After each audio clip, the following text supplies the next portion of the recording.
Hello everyone, we are here, we are live, we are ready to go, and we're pretty much picking up where we left off last episode. So just to sort of remind people where we're at, this is my Minmus Lab module on its way to Minmus Station, which is in a polar orbit about Minmus that you can see back there. So we're going to be dealing with that very, very shortly.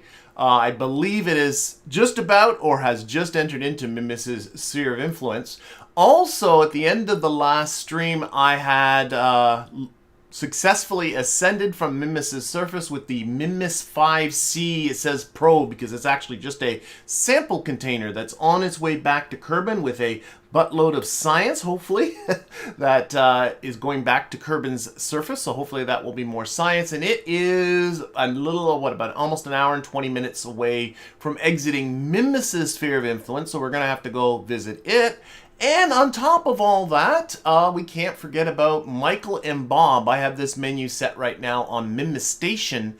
Michael and Bob are on Minmus Station, and they are now at 52% and 53% of their lethal radiation dosage.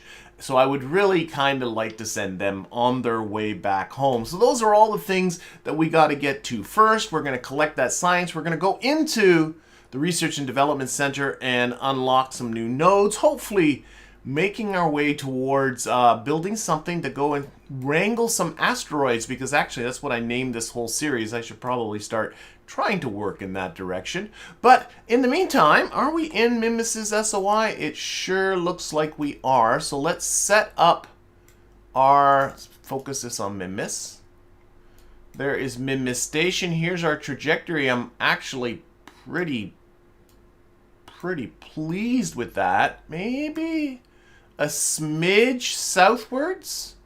I'm got the ship pointing due north right now, so if I put on RCS, what happens if I just give a little puff there? I want the periapsis just to be touching. Actually, what I should do, set the station as a target here. There we go. That looks pretty good. So I want to get myself a capture, rendezvous with the station, dock with the station. You can see there's a bit of a plane change I gotta finagle as well. But let's get started with our capture first, because once you get your capture, everything else becomes, you know, you can take your time and everything like that. So let's see. We'll bring. Oh, that was clearly way too much. Push this outwards. Now we're gonna have to make a plane change, and the best place to make the plane change is far away from, so out here towards Apoapsis, far away from. The slower you're going, the cheaper that plane change is going to be. That's fine. That's probably pretty good. Let's see if we can just tweak ourselves a rendezvous at the same time. I can see the indicators aren't too far separated, so which way do I gotta go here? Oh, I need more. Need more oomph.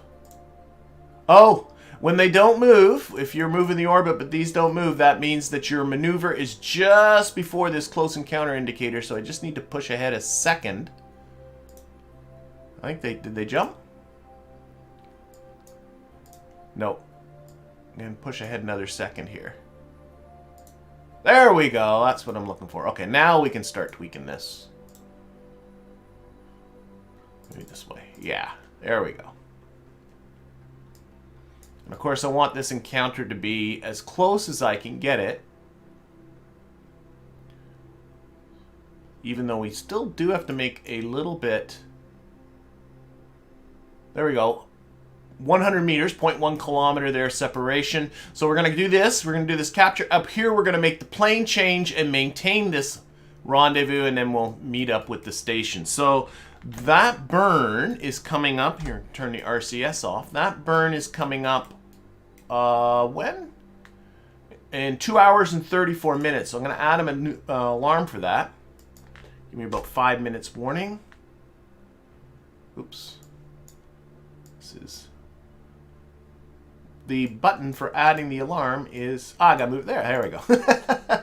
So we're going to have to get back to Minmus C in just a little bit. It's a 10-second burn. That's all right. Let's reduce thrust a little bit. There we go. Okay. So let's get to the Minmus 5C probe. We'll jump out to that. Hello, Joe, and welcome. Glad to see you here. All right, so this is this. This has got, should have all kinds of, yeah, Materials Bay and Mystery Goose science aboard that we're returning to Kerbin. I probably don't have to be with it when it... I'm just more comfortable when I cross SOIs to actually be with the vessel, because sometimes goofy things can happen to trajectories and stuff when you make the SOI change. Okay, alarm clock's about to tell me that. And we're still a little under a minute. Let's just finish this off. All right, let's check our trajectory with Kerbin. Well, I can look up here, actually. Our periapsis is 34.3. I think that's perfectly fine. I think that should work out pretty well. This thing does have a heat shield on it, so all that's going to come back to Kerbin, actually, is just this little piece of it. There's a heat shield under here. So let's set up another alarm for, up again, periapsis, and... according to Kerbal, oh, I don't have it. Time to atmosphere is 6 days, 3 hours. So let's give myself 15 minutes warning before we hit periapsis. That should still be well out of the atmosphere. Yep, there we go. So in 6 days, 3 hours, and 31 minutes, this guy's going to be getting ready to go into the atmosphere. Right now, though, it's perfectly fine. So we're going to go back to our lab module. Jump back to that ship. Hello, Square Bear Gamer, and everybody else. Lots of people saying hi. All right, let's open up KOS because it's going to perform that burn for us. And let's get down to that burn. Boom, let's go.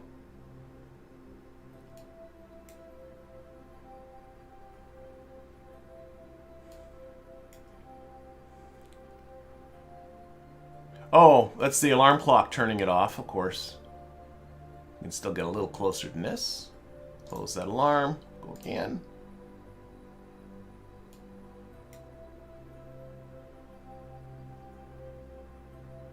Okay, and we will run our maneuver executor, and that should take care of everything here.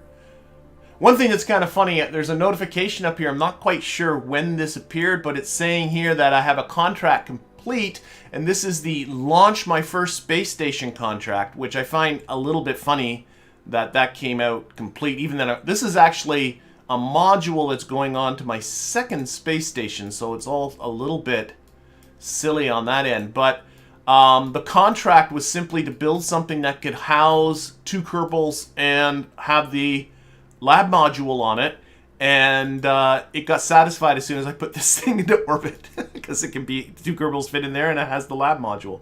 So the contract that this is meant to fulfill has already been fulfilled, even though I'm not at the station yet.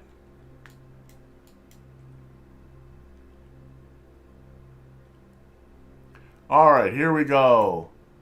And I got Jeff K with a question. First time viewer, but I have a question. Why would you not make the change at the ascending node marker? I think I can answer that question as soon as this burn is done, if I'm following it right. Okay, so there we go. Our burn is complete. Let's see how this turned out. Take away the maneuver. We got 0.6 kilometers. I'm perfectly happy with that. So we're going to come around here and come very close to the station, but our plane is very different. And the question was, why can't you make the plane change here? And the answer to that question is because I'll be going a lot faster here, and the faster you go, the more expensive your plane change is going to be. Now, it actually can get a little more complicated than that, because if I make the plane change at the same time I'm doing the rendezvous, then I'll be burning a little bit. I guess it would be this way, whatever that way is. But it'd be one of the normal vectors, anti-normal, and retrograde to make the maneuver. And when you combine burns like that, you actually, the Pythagorean theorem is what's used to combine the delta V's of those burns, and that sometimes can be cheaper. So sometimes it's cheaper to combine burns, sometimes it's cheaper to do it out here.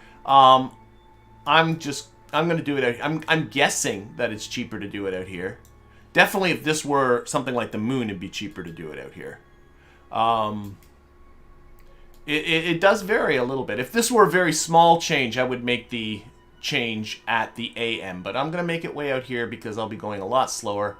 This should be a pretty cheap burn. So, I want to select, there, I got a 40.5 degree change to make.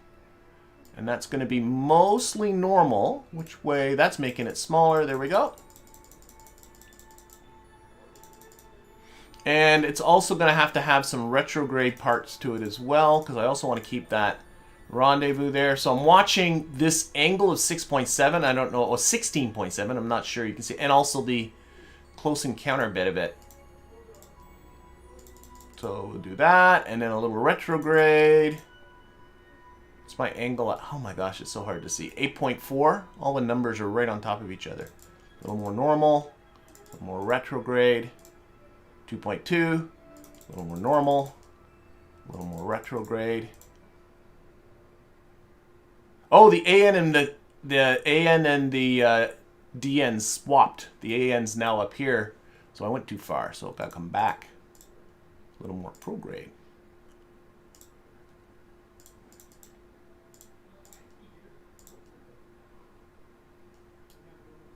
So 0.5 degrees. Okay, now we're closing in on it, so we're going to reduce the scale of this a bit.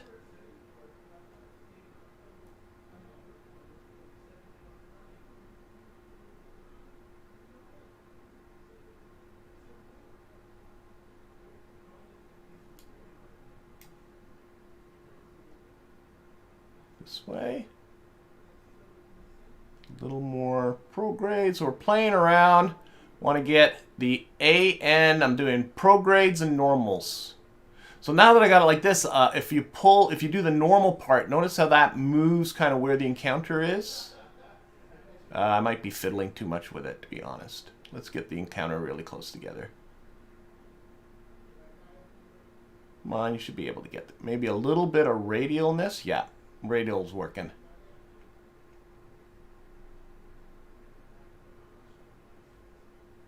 I think I might live with that. So that is a separate closest approach of 0.1 kilometers. Our angle change will only be 0.6. So I can do the rendezvous there. And it is a 36 meter per second burn for that big plane change. So let's get out to that. Here, let's run our alignment. It might have been cheaper to go the other way, to be honest. Minmus is pretty forgiving. So it might not be worth the while to fiddle with it all too much. Okay, let's get out here. Let's put the let's put the view on free. I always find this works better for me. And let's get out to that maneuver. Actually, let's reduce our throttle a bit too. I noticed the burn was only 4 seconds.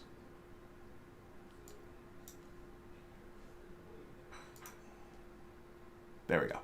15-second burn. My executor does better if the burn is not that long. Okay. Run again that maneuver executor. And next stop, Minmus Station. Actually, we can keep track of... Here's our closest approach to Minmus Station. It's in 1 hour and 44 minutes. That will be changing as soon as this burn gets executed, but hopefully not changing too much.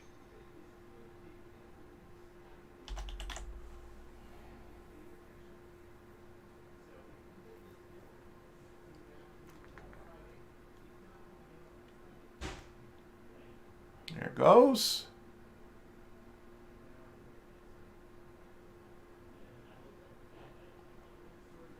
All right. What, when you accidentally getting comments? I hate it when I accidentally cancel the maneuver. Yeah. You can spend a lot of time just fiddling with maneuvers. It's easy to get stuck into that little track. Okay, our closest approach here is 116 meters. We're there in 1 hour and 41 minutes. So I don't even know if do I want to play with that? Do I want to get out the RCS? Do a little bit of a, that made it worse. Oh, 82 meters. Not that it matters all that much, to be honest, but if you can do that almost for free, why not? Okay, again, we'll orient this for solar panel exposure. And we're going to do a little bit of time warping. I'm going to do a quick save because I never trust my time warping. Okay, looks good. Delete that. That probably don't need that anymore. So let's just get down there. So 1 hour and 41 minutes.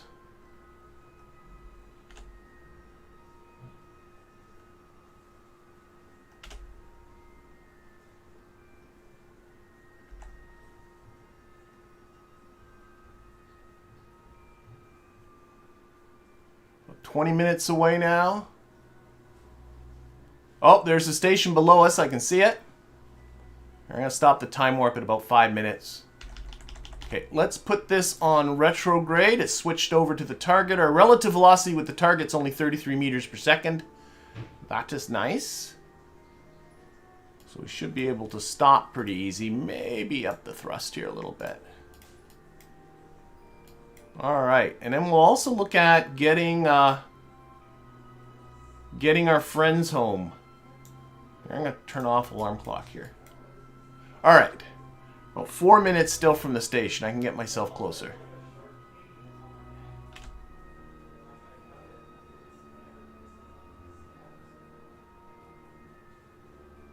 Does the orbiting gravity body contribute to the amount of fuel used in these types of plane changes? The answer to that is absolutely yes. The more massive the orbiting body is, the faster your orbital velocity will be, and the more expensive plane changes are. And my orbital velocity is only 170 meters per second because it's Minmus, and it's a very, very light body. But if this were the moon or if this were Kerbin, things get more expensive. Okay, I'm going to start slowing down here just a little bit, I think. Oh, maybe, yeah, let's slow down just a little bit. Maybe start trying to push that retrograde icon around too, and trying to minimize the...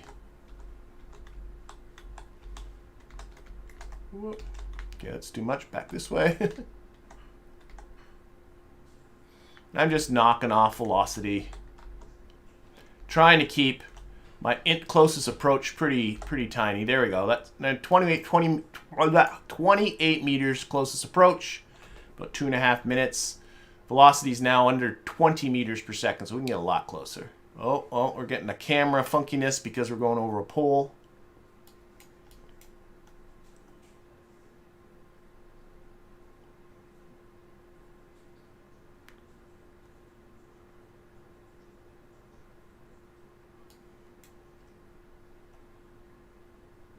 All right, we're about 45 seconds away. Coming up quick. I most certainly want to slow down.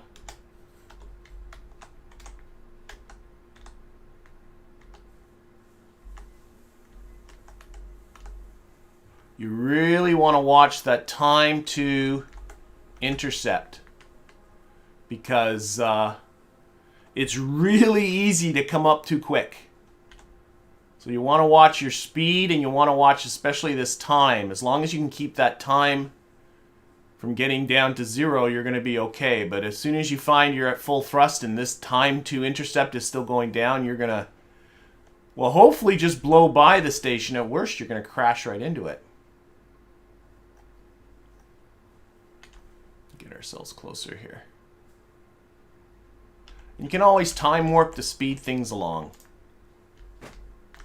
Never be afraid to do a little time warping. Okay, and then we got to think about where we're going to dock this thing. Well, let's slow right down here. Come on. I'm going to get this right down about 0.5 meter per second or so. There we are. Okay, we're going to control from here. And let's switch over to this. I like this docking port. So I'm going to select that. Pin that over to here. Bop back to here. Set that as a target. And I can see now that I need to Which way? Yeah, go downwards. Oh my gosh. That way. I can do this. Okay. Let's orient this into its docking orientation. I got Navball docking alignment indicator, which does gives me this lovely little target icon here, the little red one. And that helps me get the planes of the two docking ports aligned. We'll take this way a bit. Is that the way I want it? No, one a little more. Another 90. I'm looking at these lights here. I want those lights to light up the station a little bit. So it needs to be this way. Okay.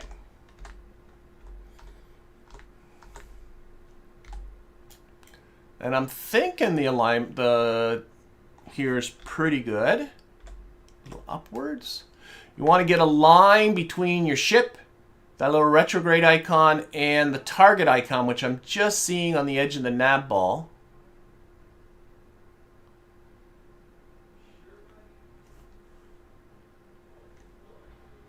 I also want to make sure I'm below the station. The fact that it's retrograde is telling me I'm still going down relative to, well, down on the screen, relative to that docking port. Which I think is the direction I want to go.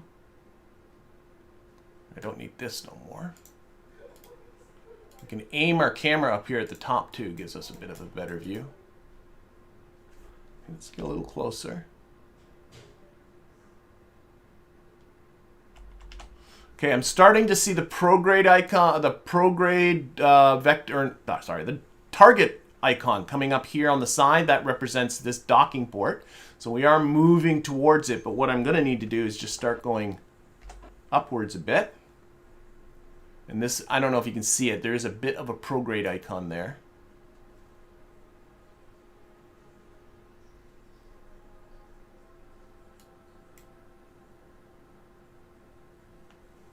I think it's looking pretty good. There we go.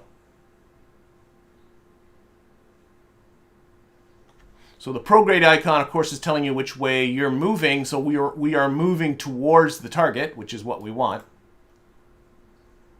I think this is looking pretty good. I think I should be able to just kind of herd this in. And hopefully everything will go well. I'll just kind of follow that along with my prograde icon. As this target icon gets closer this way, I'll just follow it. Maybe go a little bit forward. Yeah, that's better. I don't think I was really going forward that much.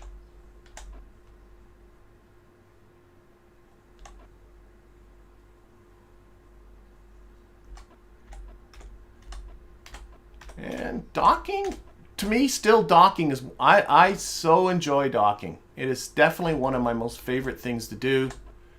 As long as you got a little bit of an interface to kind of help you out, but up. Oh, come on, come on, come on, come on. You want it. There you go. That is great. Okay, RCS is off. Good.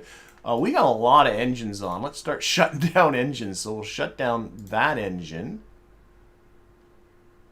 Shut down that engine. There we go. What engine is this one? That's the engine on the lander. Let's shut that down. Last thing I need to do is to hit... And that's the engine on... Yeah, let's shut all the engines down for now. Okay. So I think that's looking pretty good. But what I want to do next is get, as I mentioned, Michael O and Bob back to Kerbin. So let's take a look at our orbit. And the ideal time to leave is when, if you're in a polar orbit like this, is when the plane of this orbit is in the same line, is parallel to your orbit around Kerbin. And so, but as you orbit Kerbin, this will move. So what I'm going to do, I don't think there's anything, we'll keep an eye on their radiation too while we do this, is I'm going to time warp. As I time warp, can I move this way? There. It's hard to sort of see all of it at the same time. You know what, let's focus this on Minmus. There we go. Then it's not doing that. But you can see how this angle here is getting smaller as Minmus goes around Kerbin. And it's not so much the orbit that's moving. The orbit is actually saying spatially the same. It's pointing at the same stars over here. But it's Minmus that's moving as it goes around Kerbin. Might warp a bit more. What's their radiation at? They're still okay.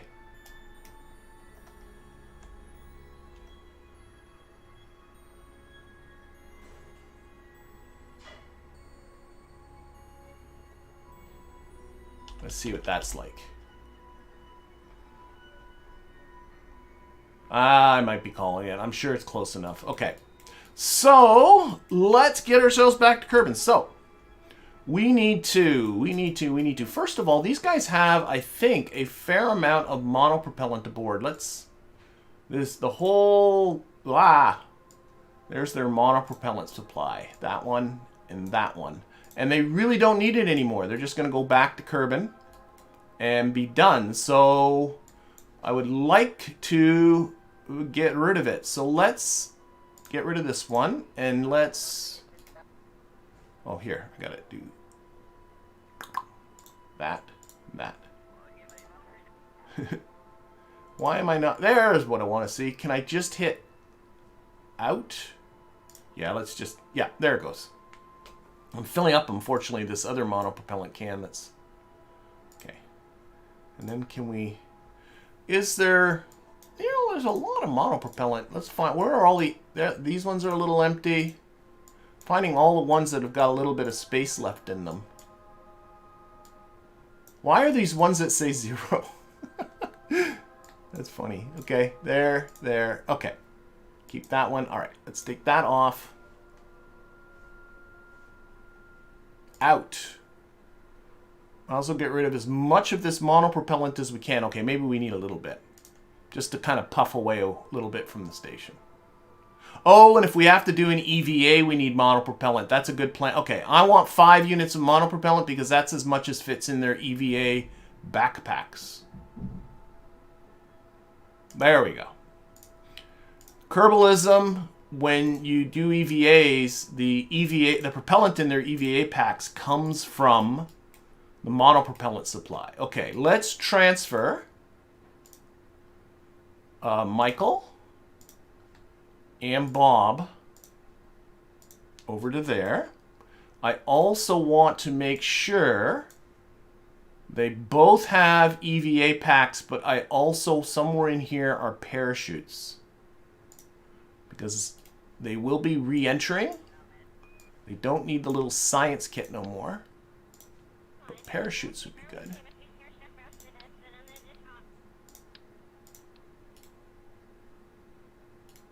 And, okay. So I think they got everything they need. They got food, water, oxygen. I hope they got enough. Let's just detach and we'll before we blow out of here, we'll make sure everything is good. I'm going to do a very brief quick save. Because I want to undock. I'm going to take this adapter with me because my plan is there's an adapter that goes from the 1.25 meter docking port to the 0.625 meter docking port. I think this is going to be the last flight of the Terrier 1-A3, which is the name of this vessel. And so I won't be using 0.625 meter docking ports anymore. So I'm going to take the adapter with me and we'll burn it up in Kerbin's atmosphere. So let's decouple that node. Get back to the ship. And let's take a look at their situation here. So they have 17 days of food, 18 days of water, 15 days of oxygen, and quite a lot of nitrogen. And they have, if I activate this engine, they have 700 meters per second of delta V. I could have definitely gotten rid of some fuel, but that's okay. All right, we can back away a little bit. But I think they got everything they need. Oh, we are really... I guess it's this? We're called Minmus Station ship now. Let's see. Run, align to the normal. Again, that's for solar panels. All right, so we're leaving the station. The station's going to be crewed by some other people in the future. But right now we need to get these folks back because they are Not looking happy. And the other unfortunate thing too is in the station, this habitat module is shielded, so they weren't picking up much radiation as long as they were in the station. But unfortunately, this has no shielding on it. That is something I will rectify with the next vessel. All right. Yeah, TAC Fuel Balancer. I even have TAC Fuel Balancer. Somebody's mentioning in the chat, use TAC Fuel Balancer, and there it is right there. And I forgot to use it. I forgot I had it. I am sorry. Okay, let's... Can we unselect? It feels like I still got the station. Well, whatever. Let's just get out of here. Okay, which way around are we going? It's kind of hard to tell. I think we're going to the south, right? Yes, we are. So, we have to leave in that direction. Ooh, it's pretty... Let's put it behind us here. We'll do another orbit.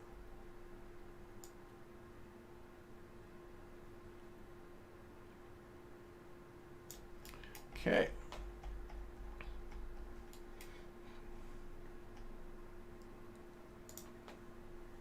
Let's just get rid of this window for now. All right.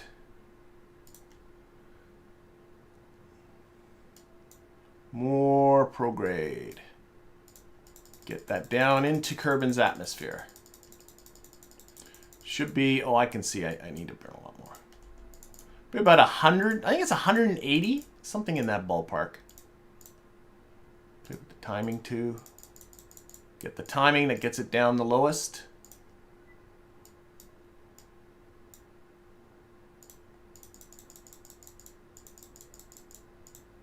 A brief moon encounter there.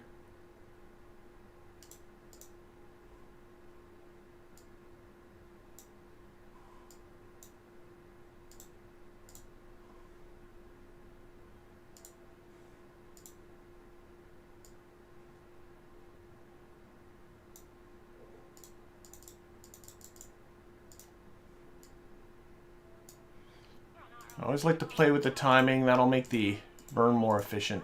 Well, that's about as good as it's going to get. But that's too deep in the atmosphere. That'll be too hot. I find about 35 kilometers works well for me.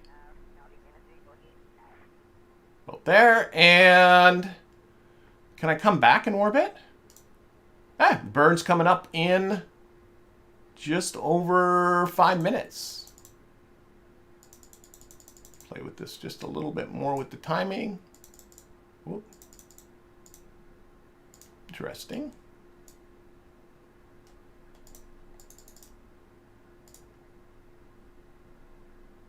All right, that's good. We got a lot of fuel. I got to stop being so silly. All right, so we got this burn coming up in just over 5 minutes. Let's go. Now, if this is going to be... We're not going to be pointing at the station, are we? It's always the worst. Yeah, I don't like this. It's always the worst when you hit engage and go flying off, and then you fly right into the station. So I'm just going to use a little RCS here. Just kind of push myself that way. Okay, let's get a little closer. Make sure we don't hit the station. We're going to be fine.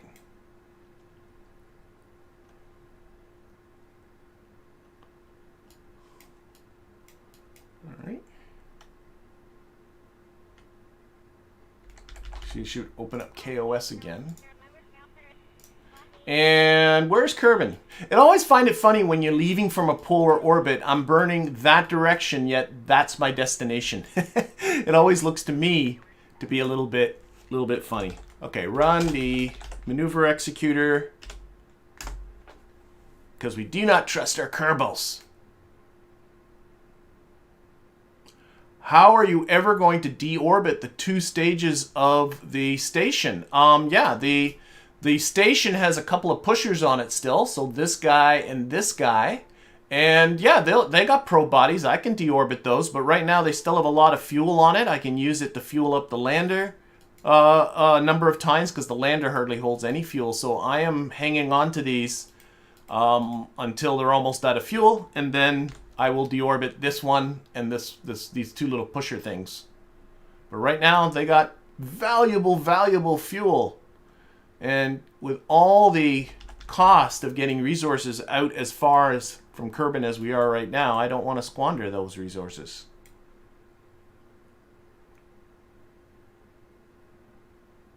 Speaking of which, I have 707 meters per second to do a 161 meter per second burn, so I definitely could have taken out some of this fuel, but oh well. Okay, here we go. Let's watch this.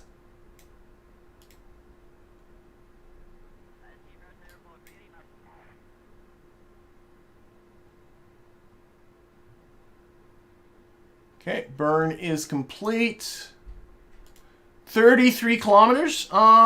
Should be fine. Let's see if I can use a little RCS and back that up a bit. Yeah, there we go. Very close to 35 kilometers. All right, and then we're gonna we got a few things now heading back. We have these guys heading back, and if I put this on, we got this Minmus 5C probe on its way back. Both of those things are on their way back, so we're gonna follow them back. So let's add a for the sphere of influence change. Okay, and where's Minmus? There's Minmus. Say goodbye, Minmus. Oh, that way. We're going this way. We'll be back to Minmus Station again. Just not with these guys. And I do want to watch their radiation. Because they got about a week, a little over a week to get back. In an unshielded vehicle. And that's not a good thing.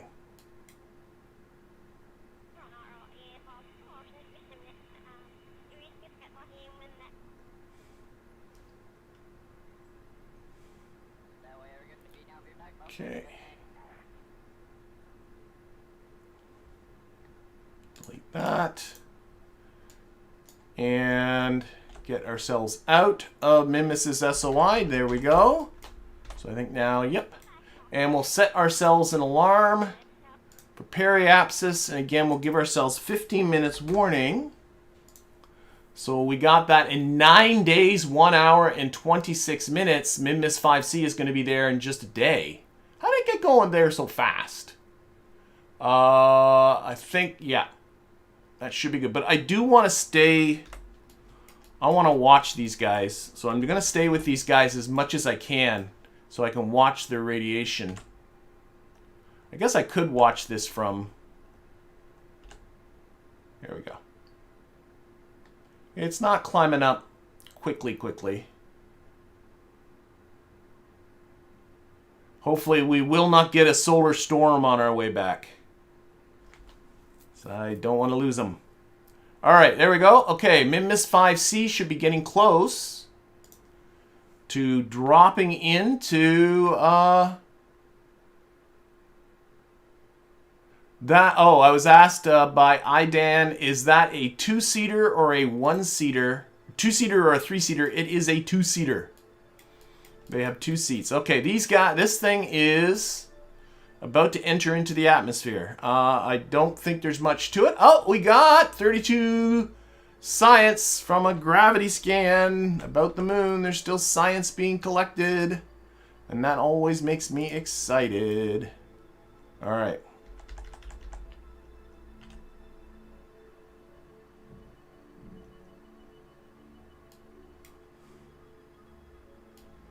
Okay, and this is going to be, once I detach here and arm this parachute, this thing I don't think it even has a probe body. I'm not sure. We'll see what happens here. So let's stage. And do I have any control? I have no control. I have no control of it, but the parachute is armed. And this thing should orient itself naturally to the retrograde vector, which is what it's doing right now. And hopefully, it should have tons of ablator on it.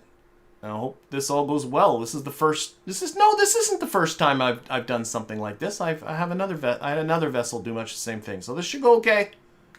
It's always a little nerve-wracking. Whoop. There's our other stuff. I don't know why there's a couple of pieces there.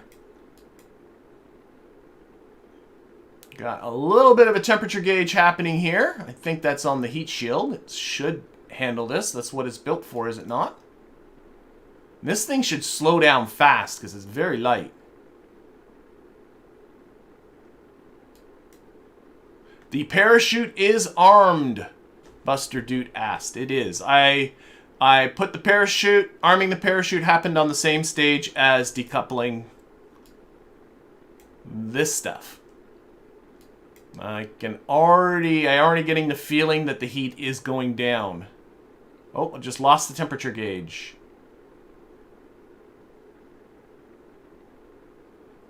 What is my apoapsis has just entered the atmosphere, so we are now going down. Guaranteed this thing is going to be getting to the surface. Well, unless it explodes, but I think it's past that point. And we'll see how much science it has. It has, like, again, a full materials bay. Oh, I just lost communication because of plasma blackout, but so I can't show you what's inside. But there is a full materials bay and a full goo from the surface of Minmus on its way back.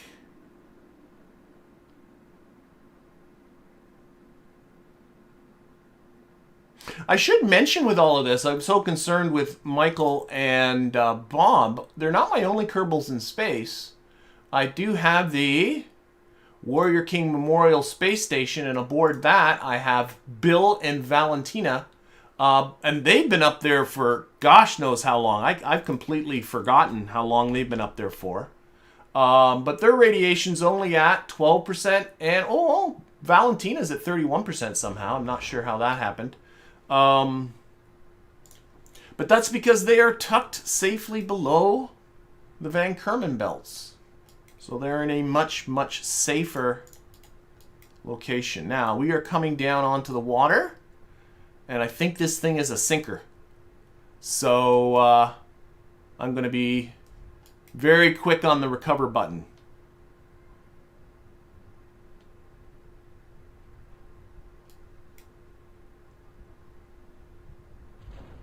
Oh, fully deployed now on the parachute. Full time warp, but we're going very slowly because this is very light. Ooh, look at the... That's pretty. The red on the horizon. Eventually, we got to get down to the surface.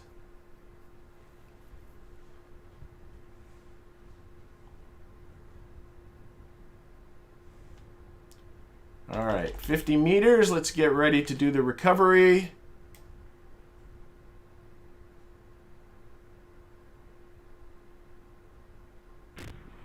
And recover before it has a chance to sink.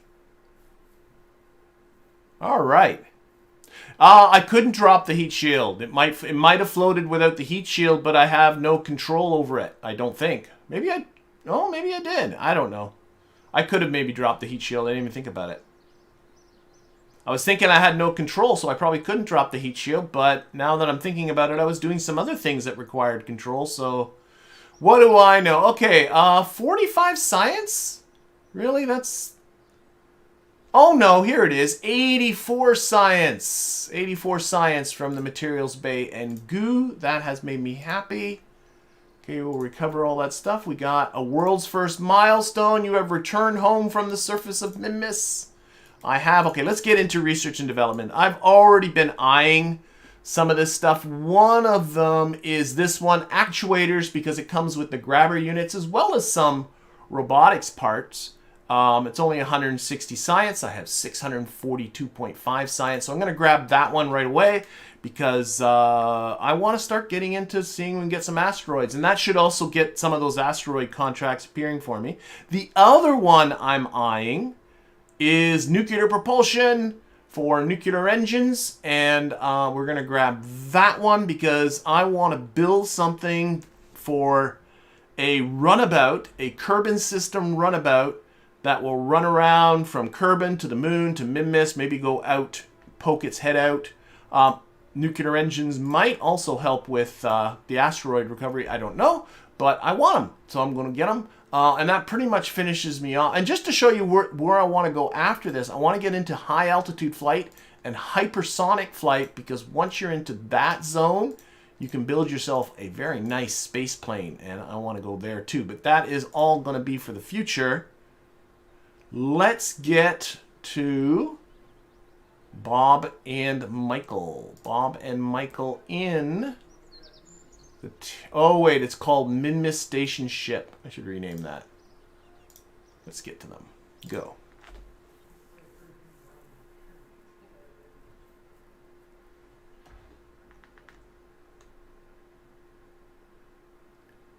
All right.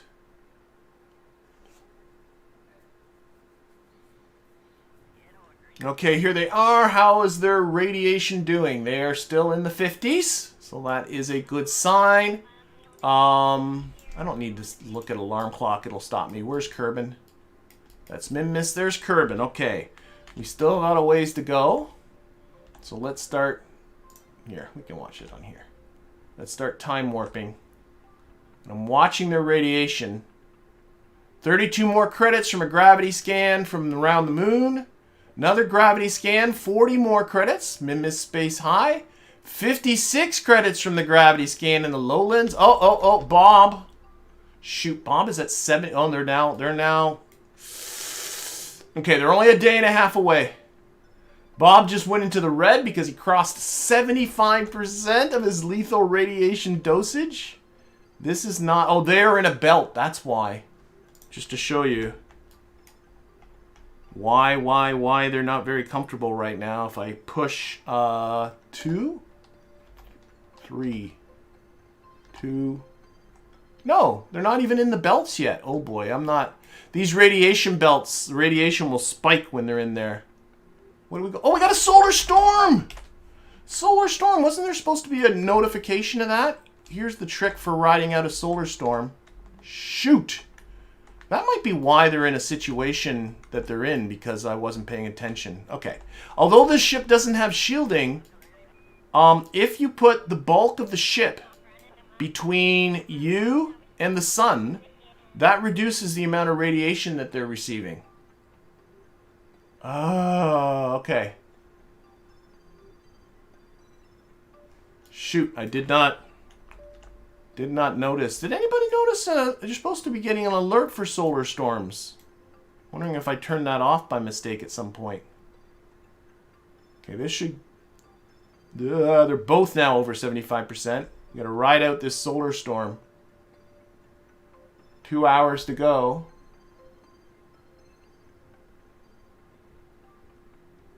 $40 credits from the gravity scan. Lots of science coming in. Okay, they're at 75%. Solar storm still in progress. Come on, 12 minutes of solar storm stuff left.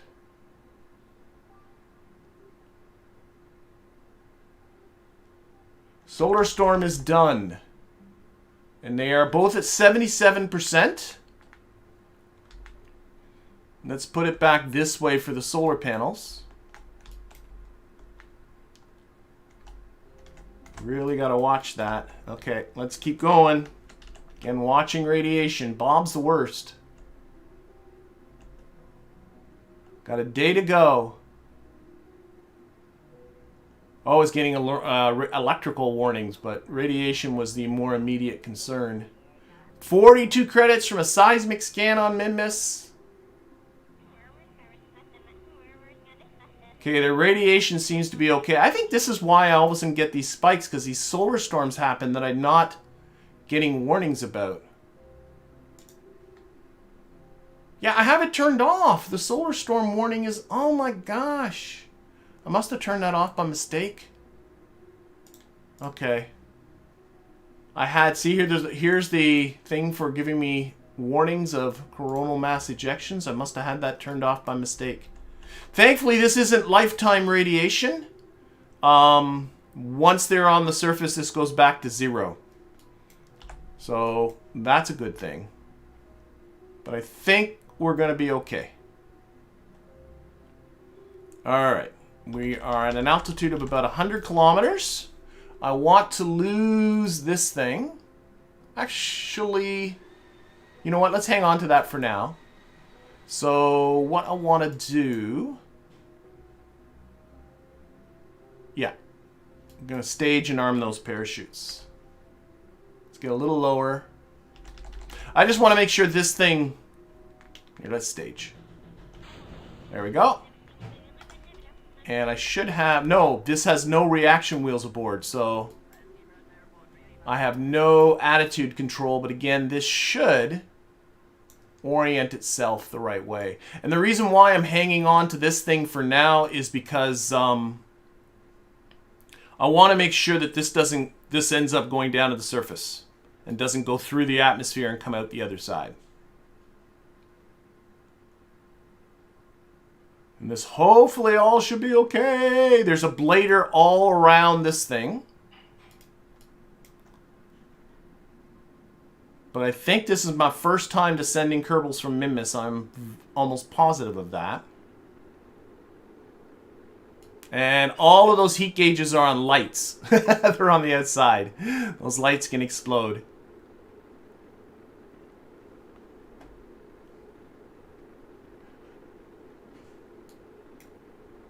Come on, this is all... Alright. I'm asked, what is my final goal? I typically don't have a goal. The sort of direction of this little mini part of this stream is to get to the point where I can get an asteroid in orbit around the moon and start a station on it. That's kind of what my goal is now, but of course I get distracted doing all kinds of other things, including collecting science and including getting Kerbals not to get completely irradiated, which they didn't. Okay, where are we at? Okay, I can now decouple this. Undock. Uh-oh. Whoa. Where are they? Okay, we're okay.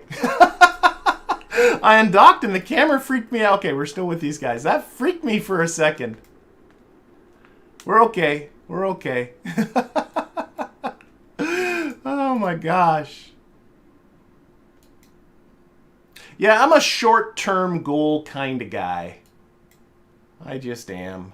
Okay, we don't need Kerbal alarm clock anymore. All right.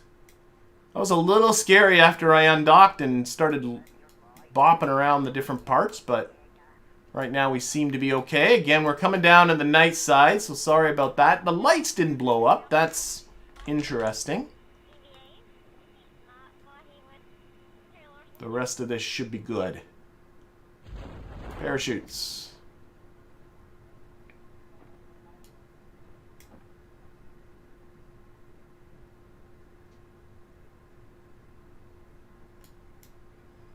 All right.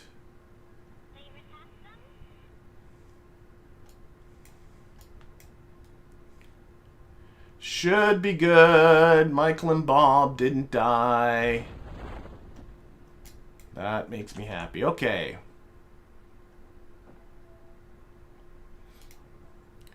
I can't, no, there's, I was about to say, can I do a crew report? But I've already done a crew report over the water, of course.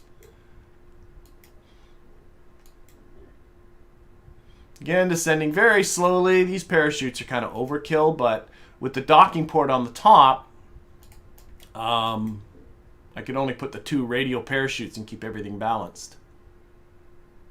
All right, we are just about there.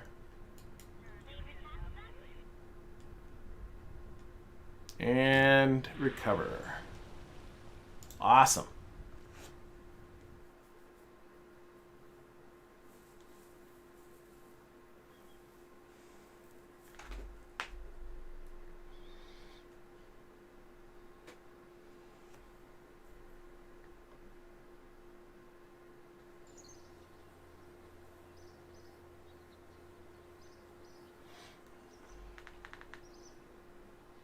Alright, so not really any science to speak of in that, but oh, Michael and Bob have both gone to level 2, coming back from Minmus. That's exciting.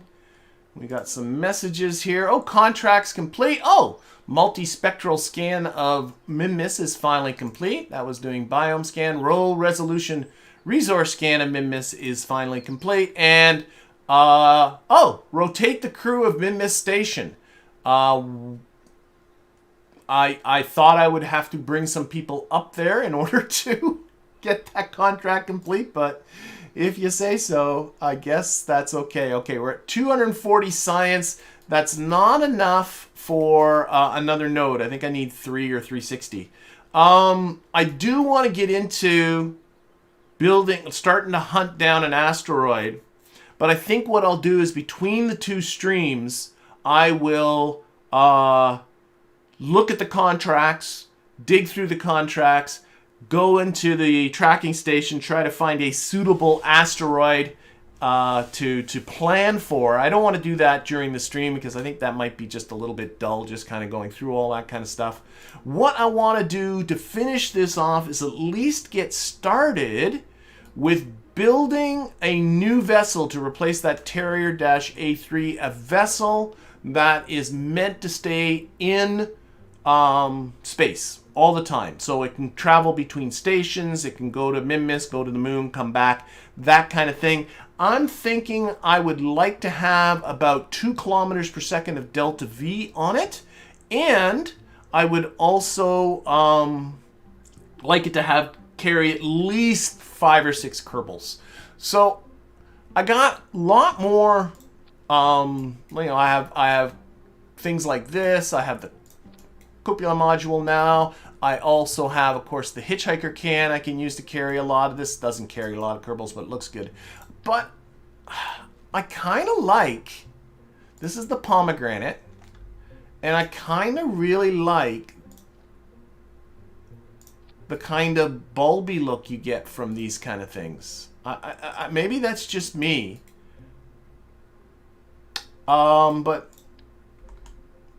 you know, that's 6 Kerbals there. Some of them I know are upside down, but I don't mind that. I hope they don't mind that. And this would never return to the surface, so we never need to have any ablator on it. So that would be a useful thing. It also doesn't need parachutes because it's going to go up uncrewed. For that matter, it doesn't. Here, the easiest way to deal with that. It's not going to have any Kerbals when it goes up either. There we go. But it doesn't need a ablator. We can take the ablator out like that, and yeah, I think let's see what we can get out of this thing. So, what am's I thinking this is going to need? First, let's up the shielding. We have learned from experience to up the shielding, and I now have nuclear engines too. Let's take a look at our nuclear engines. So we have. Range by mass. We have 2 nuclear engines. One is the LV-N Nerv. This is the stock one that I think most of us are pretty familiar with. And then I also have the LV-N410 Chernikov. And it is monstrous, and I believe that would be coming from the restock mod. It's a scaled up version of this, as you can see. That, as cool as that is, kind of overkill, really. So I think what we'll use is probably build it around the Nerv. But let's think about what we want this thing to have. Now, I also have extra life support. I want it to have some life support-y type stuff. Let's think about how we're going to get this. And we'll put lights on it. Put supplies. Let's stick in a fairing. Let's go with the 1.25 meter fairing. I'm going to just build a sort of utility section in there. It's going to need, obviously, electric. I have, by the way, no plan. I hope that's probably painfully obvious. Other than... So I don't have a design idea. Other than... We'll see how this comes out. Let's see. Electricity. Let's think about electricity. Let's get... this in here. Oh, we should configure these pods. So if we configure the pods, this one has a scrubber, pressure control, water recycler. The other options is a monopropellant fuel cell. Actually, why not have one of each? So we'll keep the water recycler in one of them, and we'll give the other one, configure this one. Where are we here? Where's the configure the pod? There we go. We'll give this one a monopropellant fuel cell so we can use monopropellant to generate electricity. It's nice to have a backup form of electricity. And what else do we want on this thing? I just look at what I got. Science is not going to be a thing. Actually, let's put in 6 Kerbals. And the only reason I'm putting in 6 Kerbals is just so I can take a look at the life support. According to this, that now has 5 days of food. I want this thing to like have a month or 2 of food, really. So here is a big supply. Oh, that is a huge supply container. What happens if I stick in this smaller supply container? That puts it up to 13 days of food. That's not that much, is it? How much? That has 13 units of food. Okay, so we're probably going to need to get into these supply boxes.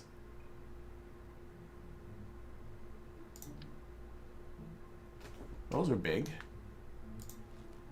That's a pressurized tank. That's a pressurized tank. These are fairly smaller. 17 days of food.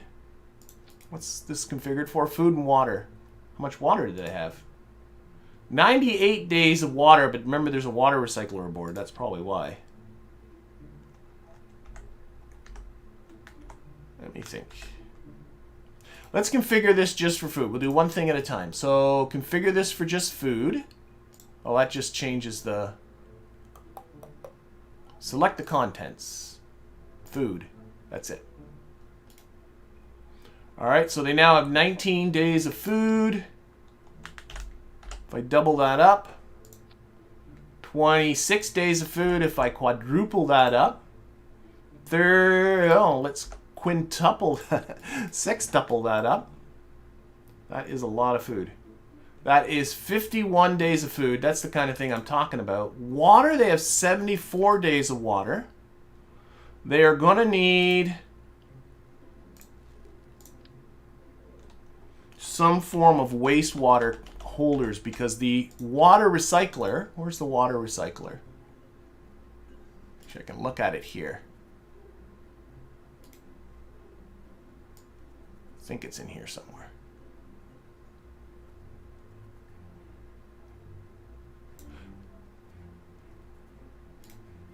Go in here.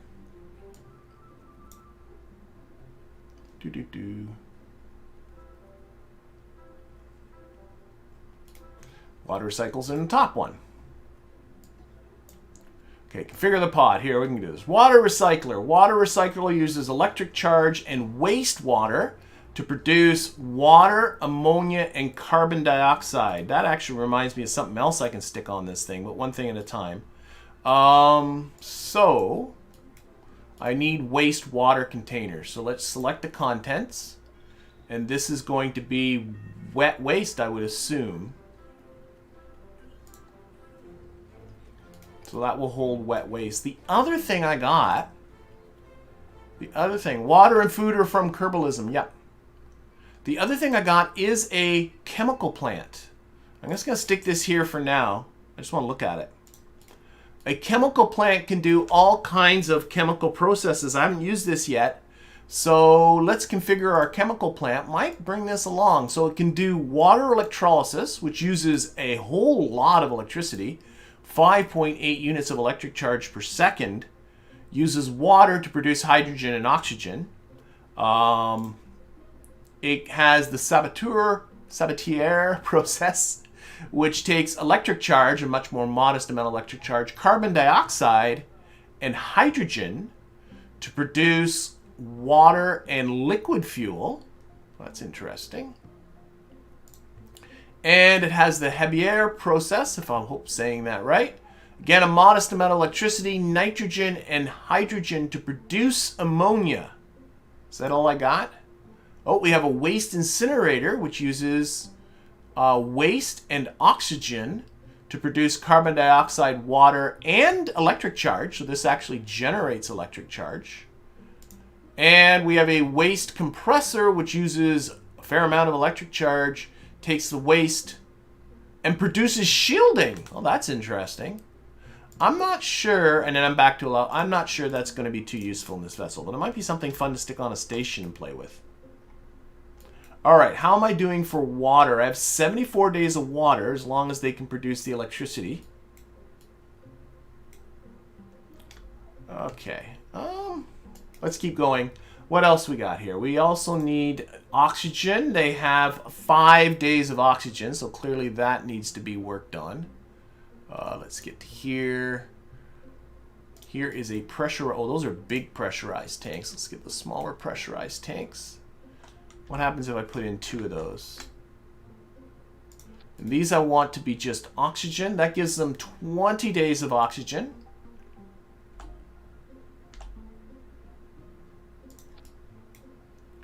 What if I do, whoops, 4 of them?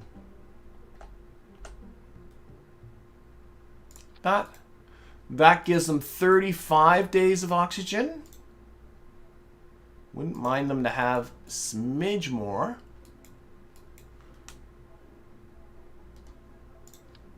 Put 2 more like this. That gives them 74 days. Oops, I'm on water, sorry. 50 days of oxygen. Don't forget that if I turn on the monopropellant fuel cell, that actually uses up oxygen.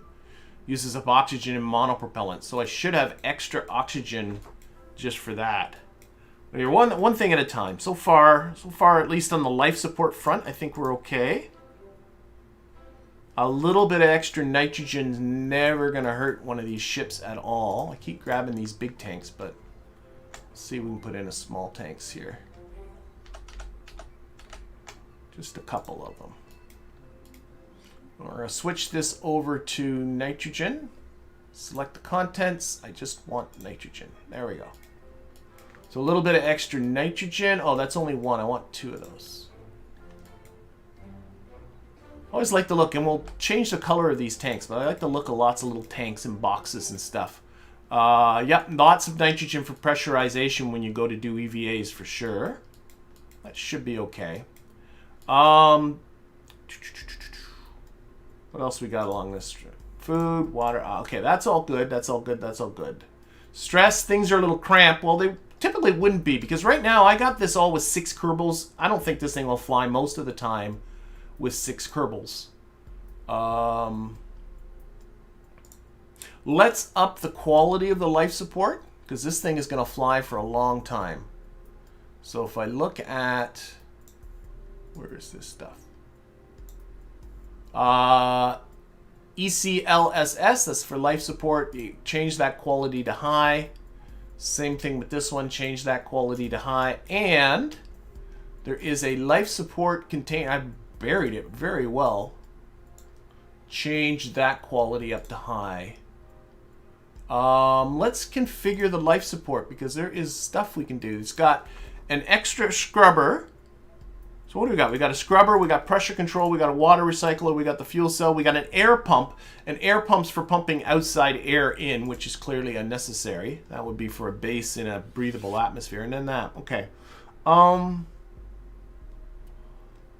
going to keep this mostly as backup. Backup pressure control and back. I'm going to turn this one to none.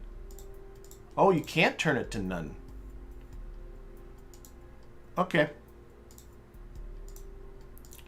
Air pump is silly. Pressure control, water recycle. Okay, backup monopropellant fuel cell. I'm surprised. Can I not turn them one of these to none?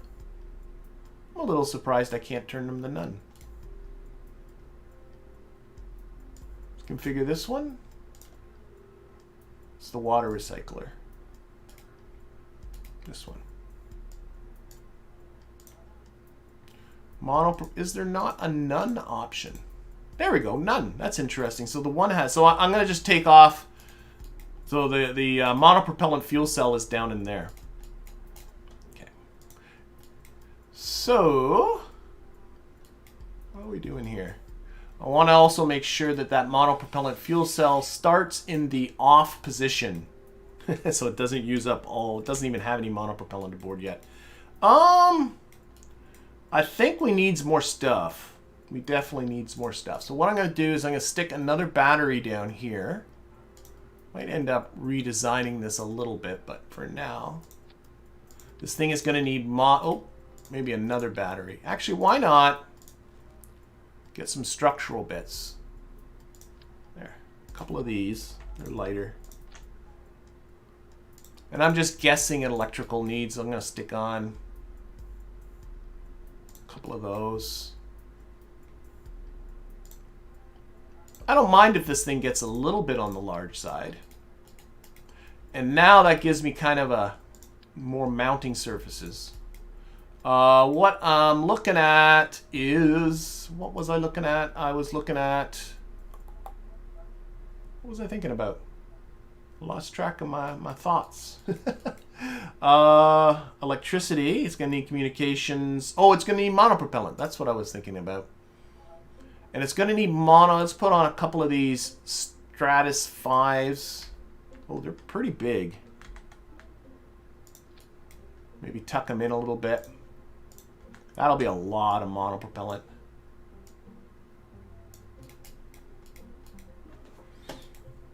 All right, so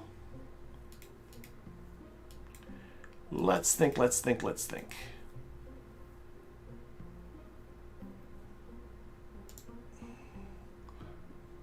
There is enough oxygen and monopropellant. If I took this off, whoops, I think, no, it still says that. Okay, whoops.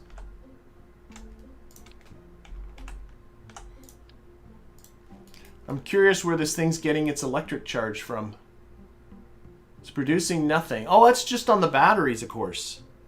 So, if I turn on the monopropellant fuel cell, which is hiding in here somewhere, let's keep this pinned. Oh, it doesn't really count it. Oh, wait, there it is. This produces 0.02 units of electric charge per hour. What is using up all of the climatization, communications, scrubber, water? Oh, the water recycler uses up. Okay, let's turn off the water recycler. Oh no, let's not. If I turn off the water recycler, sorry, the water recycler uses a lot of electricity.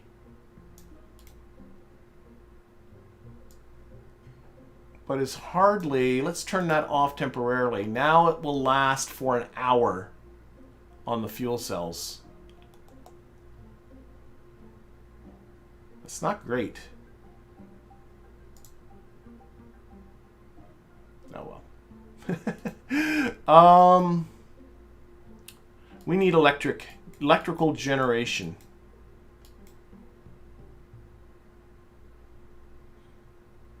So, where can I put some solar panels on this thing? This is really getting kind of big. Let's take these two life support containers.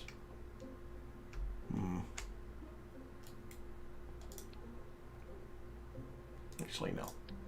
Let's put them back.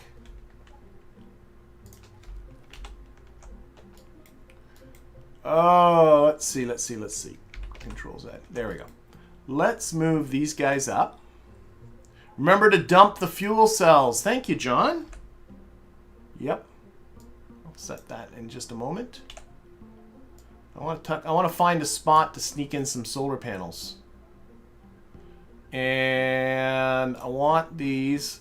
It says here we're consuming 0.428 units of electric charge per second with the water recycler on. So I want to make sure that I can cover that. Might need to redesign this whole thing, really. Okay, we're going to include those in. Now, in the sun. Okay, that'll cover it easy. I'm just debating whether this is a functional thing. I might need more batteries, too. Okay, I'm going to find a better home for that. I got to do better. Gots to do better here. Let's see, because I need more. Like I need more batteries. I can see that right now. More batteries, because this thing will not last long in the dark. Now it lasts for an. Well, if I turn off, that's a good point. If I turn off the water recycler, which is the top one, I always click the bottom wrong one. It'll last for 2 hours and 50 minutes. In the dark. That should be okay. Monopropellant fuel cell. Where is... Oh, that was in here. Lots of stuff to think about. We want to dump. I don't know if I want to dump anything. And the monopropellant fuel cell produces nitrogen, so I think I want to... Oh, but then if it does, yeah, if stuff's full, we'll keep it on dump. If it's full, it doesn't run. That's, I think, what happens. Okay. Where can I stick these solar panels? That's really, let's, and these monopropellant containers.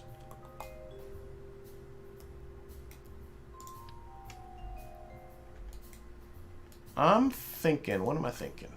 Let's move these. Actually, where they can go, I got a better idea. Better idea for the monopropellant. So, what if I took the minified ones and just kind of put them up like this? Put 6, 8 of them. That looks way better. I like that.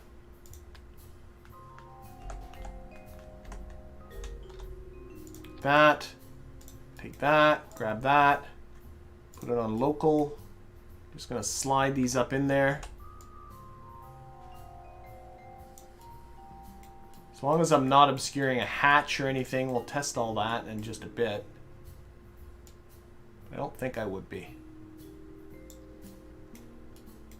I like that.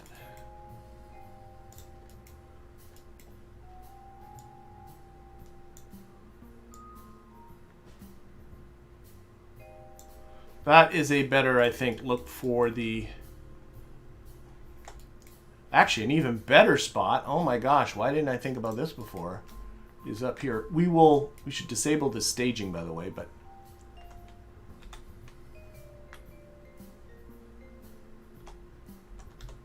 There we go. That's all the monopropellant they will ever need.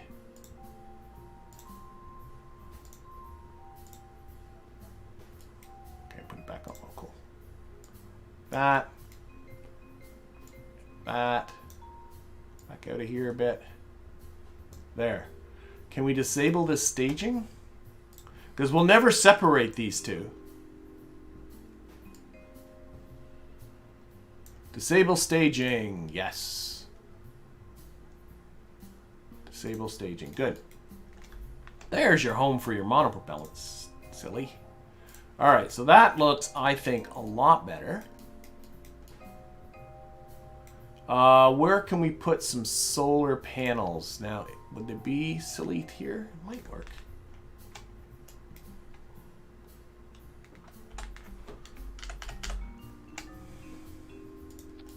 No, I don't like that.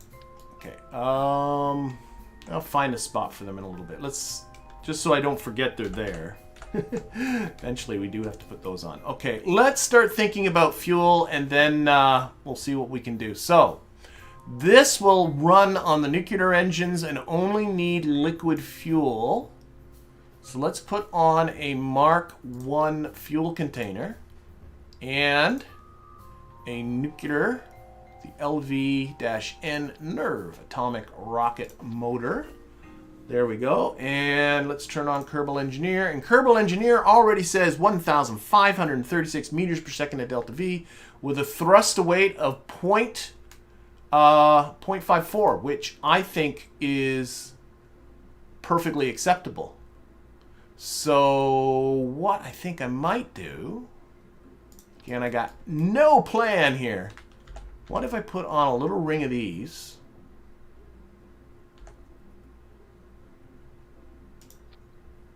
That gives a ton of delta V and really not that much. And then here, I got an idea. I has an idea. These the nose cones that would go on those? Yeah. I wish I had slanty nose cones that were small like that, but I don't. But what if I do that? And do that.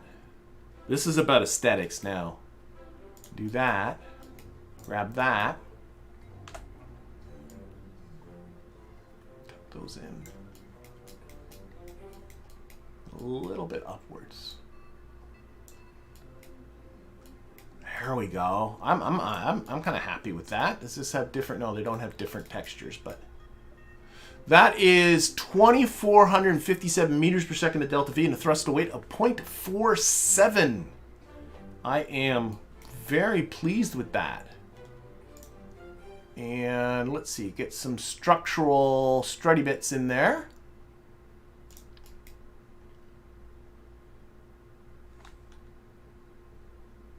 I think I'm going to stick with the 6-way symmetry. Just put these up like this. Oh, that starts to obscure the hatch. I can see that right there.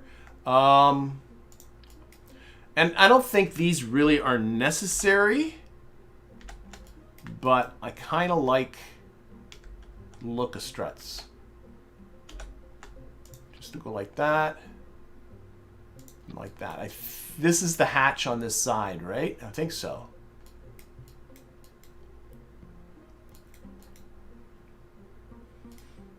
Got some extra. Yeah, look at that. There we go.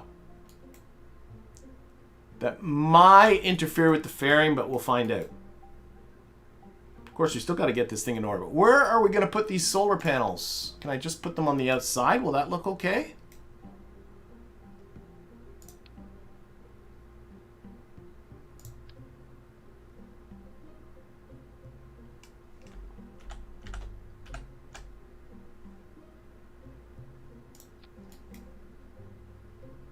Let's take these off. Here, I'm going to take the struts off for just a bit.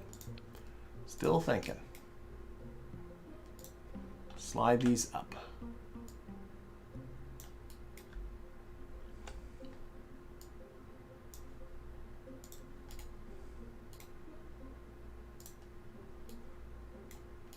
I can live with that. In fact, if they were the other way around, I think they'd look even better.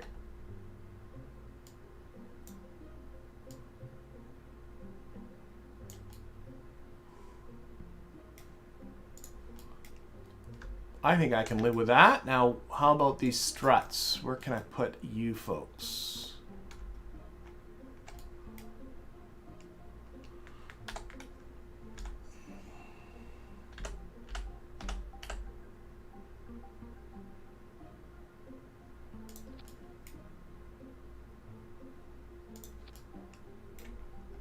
We'll light this up too.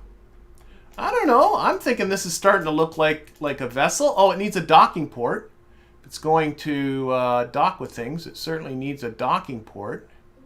I need a big one. And we'll probably work on... Oh, I don't know. I think I can just probably live with that. Alright, so how are we doing here? Electrical generation is fine. In the dark, it will last for a while. An hour and 20 minutes. If I turn off the water recycler, it would last even longer. Well, that's cool. Of course, if you really are having electrical issues, you'd probably turn off the water recycler. Okay, how are we doing here for stress? It's cramped because I got 6 Kerbals in there. Modest, let's see. Panoramic, can't do much about that. Plants, can't do much about that. Exercise, firm ground, yeah. Life sucks for a Kerbal, but, you know, we'll do that on a space station. Everything's pressurized, so that's good. Habitat, volume, scrubber. Okay, let's... Radiation's what it is. Reliability. Redundancy is great. We have 3 forms of life support and 2 forms of power generation, but actually only 1 form of propulsion. We still have to put RCS on this. RCS has got to go on here, so that will be something to put on there. Oh, speaking of reliability, let's up the quality of that nuclear engine.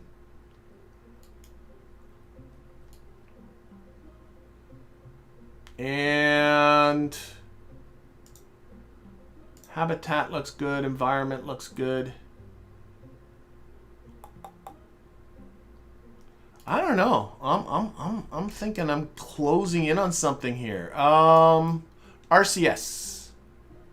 RCS. This is going to need it. So we'll get some thruster blocks. We'll use the smaller ones. I don't think I need the bigger ones. Where's the center of mass of this thing?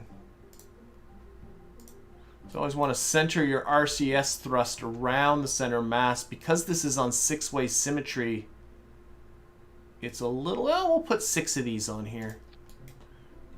I think that's okay, especially considering they're small. And maybe 4 of them around here-ish. Okay, let's get RCS build aid out. And there is most certainly some torque, but I don't know. I can see that these are not quite vertical.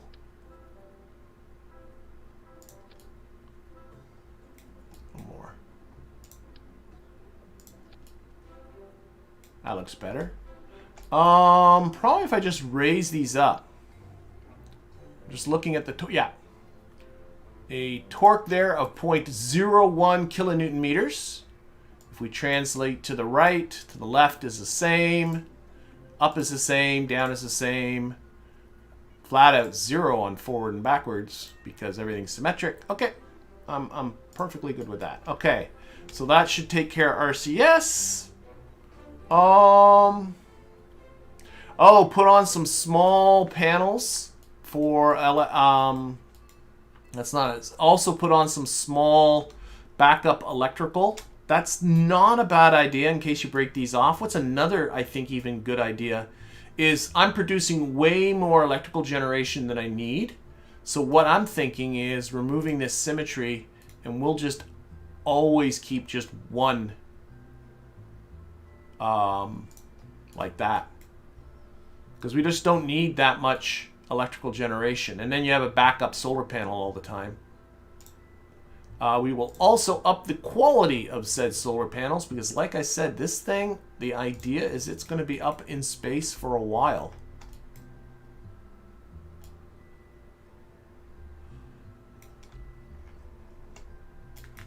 Fix the struts. I don't like the way they look. So we're going to take these struts again. Just going to go up higher with them. Oh, that's right on the window. That's no good. Now I'm getting entirely too picky.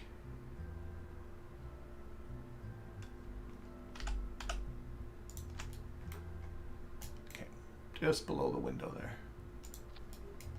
There we go. That looks okay. Let's see. These are oxygen tanks. Let's color them green. These are also oxygen. We'll color those green. This is wastewater. We'll color that like orange. This is nitrogen. We'll keep those white. This is food. We'll color those green. Inside here is food and water. Oh, I can't change the... That will just change what's in there. Okay.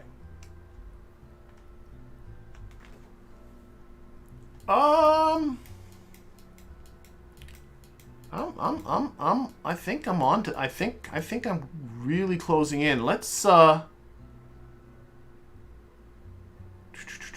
put on some lights. Lights. So I want to light up sort of this inside bay area here. So we're going to put 4 of these. So they actually almost look better gray. I like that. And we can adjust the pitch downwards. So if we turn these on, they kind of light up, you know, this whole kind of bay area a little bit. Light off. We will take some navigation lights. Let's see about this. Now this is, I'm going to call this the top of this, the dorsal part, because I think that's the hatch. So we're going to put on 2 of these. So this would be the port side. This would be the other side's starboard. So this should be, again, we'll make them white. This one should be red. And it will blink. It shall blink. Blink. Oh, yeah, blink on. And then we remove the symmetry and we just turn this one to be green. And let's see, more and more red and green lights. I will put a pair of lights right around here. I don't think that's blocking, kind of, oh well, it's what it is. Like that. These ones will be on, they won't blink. That's the idea. This one will be a green one, remove the symmetry. This one will be a red one. And then something I got into the habit of doing for really no reason at all is a whole circle of nothing but red lights down here at the bottom. So those will all be red. And do I have to worry about, I can't remember because I played so much with mods whether thermal's energy is an issue with the nuclear reactors or not. Or whether radiation, for that matter, is an issue. That's a good question. We'll put this to the test. We'll find out. I've lit that up, that up, that up, that up. Oh, I need a light right where the hatch is. And we're going to use this as the main hatch up here. So, like that. We'll put a single light. Tuck it in there.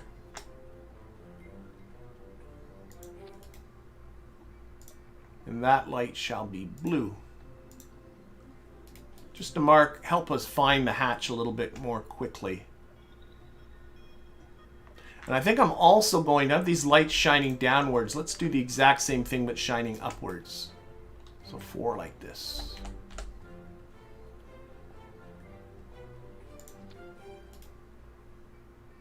Pitch angles that way. The idea of these ones, you turn them on and they hopefully light up that part of the ship. I've already upped the shielding, John. Thank you. The shielding was like one of the first things I did was up the shielding to full. All right. This is, what are we going to call it? This is the, I've been calling them after their name. So this is the Nerv 1. I guess that's it. This is the Nerv 1. Wow. Okay. This is the Nerv 1. And what I want to do is I want to test this thing in orbit. I want to make sure, I don't know, I'm not missing anything. What time is it? Yeah, we're getting close to the end of this. So let's put this into orbit, just around Kerbin. You know what it doesn't have? Before I haven't put in a single reaction wheel. So let's take that off, because there are no reaction wheels in those advanced. Oh, the smaller ones would be fine, hopefully. Hopefully that'll be fine. I just realized there are no reaction wheels aboard this thing. That would have been an oversight. This thing would have had very limited attitude control. Okay, let's simulate this again. So simulate, orbit selection. Let's orbit it around Kerbin. Ah, KOS probe cord. Yep, nope, forgot that. That's why I have a checklist that I'm flat out not looking at. But let's test this right now. You know what it doesn't have either is it does not have just a regular probe core, like a stock probe core, and it doesn't have a KOS processor aboard either. I would like this thing to be able to fly autonomously, so I should put on a KOS probe core, like a KOS computer core, and a stock thing. But right now I got like Kerbals up the wazoo in this thing. I've filled it up full of Kerbals. Put the lights on. It's sort of hard to tell if it looks good or not with the wireframe, but hopefully that looks all right. Okay, let's point this thing prograde. There it goes.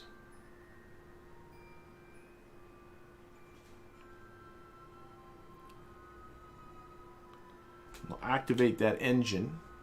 And what I'm just going to do is I'm going to run the nuclear engine for a while and just see if there are issues as far as heat or anything like that goes. Because I really can't remember. I played, you know, a mod that I played with a long time ago. There it goes.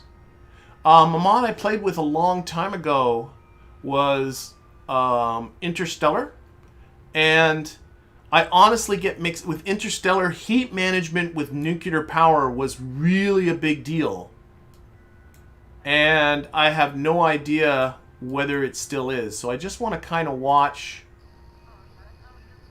Well, there is radiation coming off of this. 0.250 rads per hour, but I'm not getting any kind of radiation warning on my Kerbals.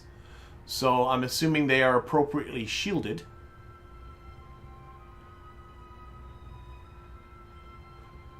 I don't think heat's an issue. I think I'm right. Oh, an antenna. Rob DeVos says an antenna. All these little things I forget. Yes, we'll put on a decent antenna on this thing.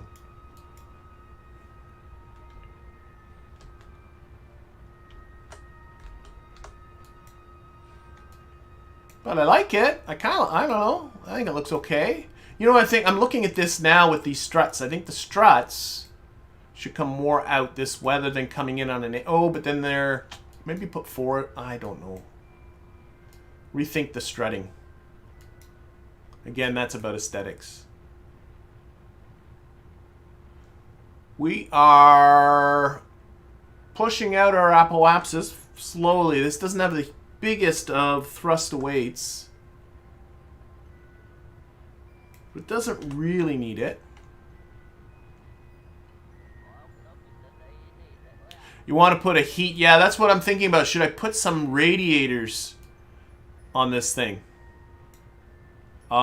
Technically it should. Oh, I can see there's a nice healthy glow right around where the reactor is. That would be... I think that's funny. And to be honest, actually, with nuclear engines, they generate a ton of heat. I mean, that's how they're producing thrust, is by superheating the propellant. But to be honest, they're more of a heat problem when they're off, when they're not producing thrust, because then the heat's just building up in the reactor unless you shut down the reactor, which you typically wouldn't do. And I remember Interstellar worked that way, that when the engine was off, they would generate a lot of heat, and you had to have radiators to radiate that heat away. I'm thinking in stock, though, I don't think it's a big deal. So I think I'm worrying about nothing. But then when you turn on the engine, right, the heat's basically being blown out the back, so you actually start to reduce the amount of heat on the vessel. I'm stopping. We're terminating this simulation. I think I'm okay.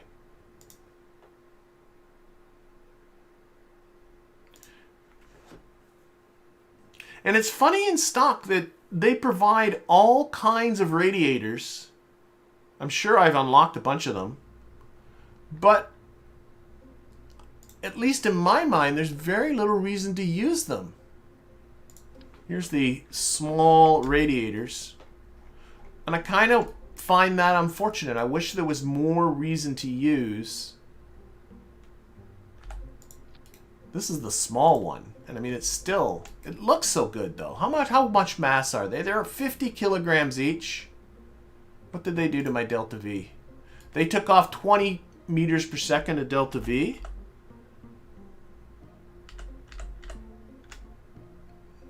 Oh my gosh, I cannot. I keep going to six-way symmetry. Stop it.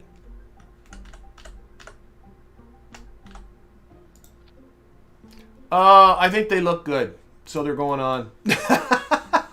I absolutely don't think they're necessary, but I think they look good, and I am thus putting them on.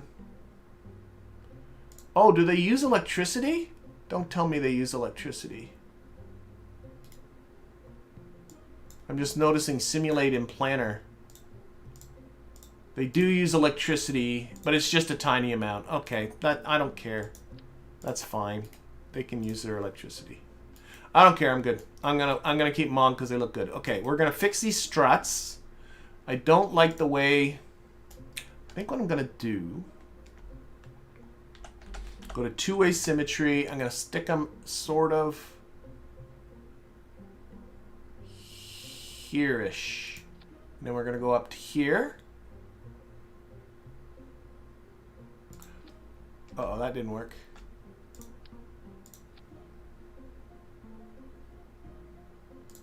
That's better. And then we'll get 2 over here. And then they're nicely, where are they? They're just below.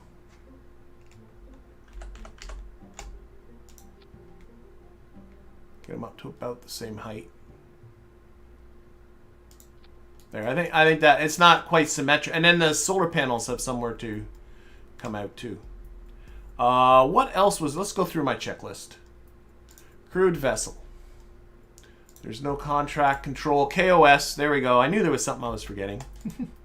So KOS and a regular old probe core. So what we'll do? Let's remove all of that. Let's remove that. Let's take out that. Let's put in an Octo 2. And let's put in the standard. Actually, I think I have now. I thought I saw it yet.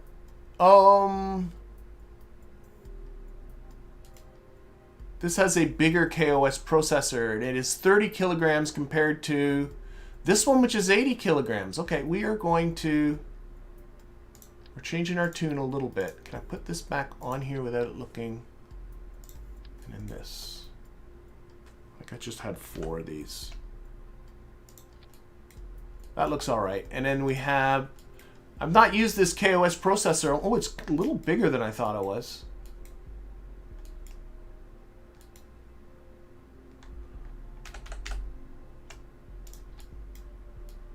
I thought it would be smaller. It's lighter than the other one I've been using. But I don't see a very happy place to put it.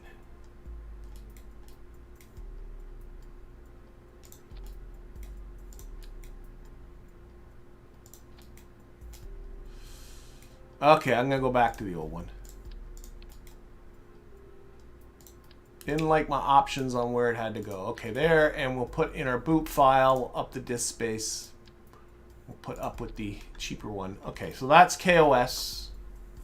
We've definitely configured the cabin space. We've worried about food, water, and oxygen.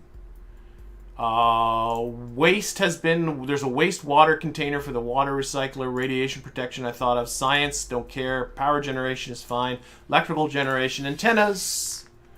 Antennas, that was another one that came up. I'm going to put on a DTS M1 antenna so that they will for sure, well,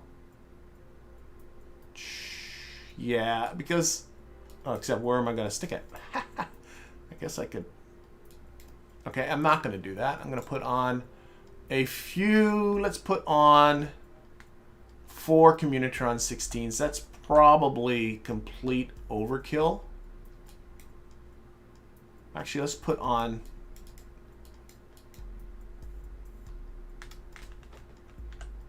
What does 3 look like? Are they in the nice... Ah, poop. Okay, I'm going to put on 2. That. And 2 here.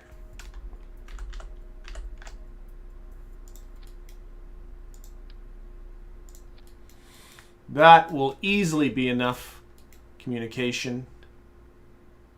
Antenna speed really doesn't matter. Data storage doesn't matter. Propulsion should be good. Yeah. RCS and propellant we've taken care of. Parachutes. Doesn't need them. Thermal protection. I took the ablator out of here, right? I'm pretty sure I did. I did? Lights I've taken care of. Upgrades. I'm pretty sure I've upgraded pretty much anything that can be upgraded. Cargo. Ooh, cargo space. That. There's only enough room for 1 cargo thingy. I think I should think about cargo. Not necessarily putting up cargo with it, but you never know. I could easily see a situation where all of a sudden you wish you had cargo storage. I got these guys. They're kind of... And then I got these guys. This is really getting much more cramped than I initially had thought it would be.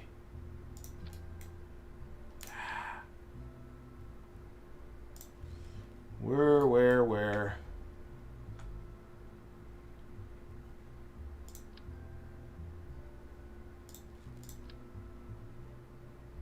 Okay, I think what I'm going to do, you can accuse me of whatever you want, I don't really care, but I think what I'm going to do is I'm going to put this there on two-way symmetry, because each of these has 3 cargo slots. Yeah. And then I'm going to, hopefully this won't look too terrible, to tuck these in. Just these things that come up and then you don't.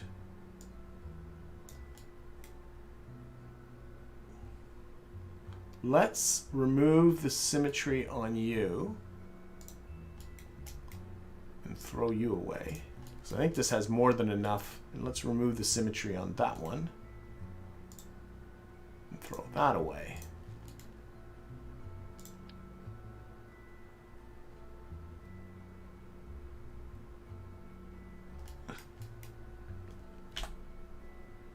When you had it nice before, let's try this again.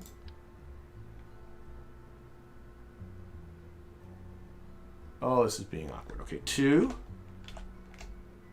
Oh, I had it there for a second. What do I want? There. Two-way symmetry. Okay, let's try this again. So try and see if I can just tuck these in here so they look like, I don't know, exterior storage lockers or something that don't look too terrible. Oh, they kind of crashes into... Ah, I did it on the wrong... I think I might just live with it. I think I might just live with that. Not put anything in them for now, but just for... So it does have some storage space. Thrust to weight's okay. And fairing deploy and staging will be for a booster to get this thing into orbit. But I think that's going to have to be for Monday. This is turning into quite the thing. What is my mass? This thing is up to almost 14 tons.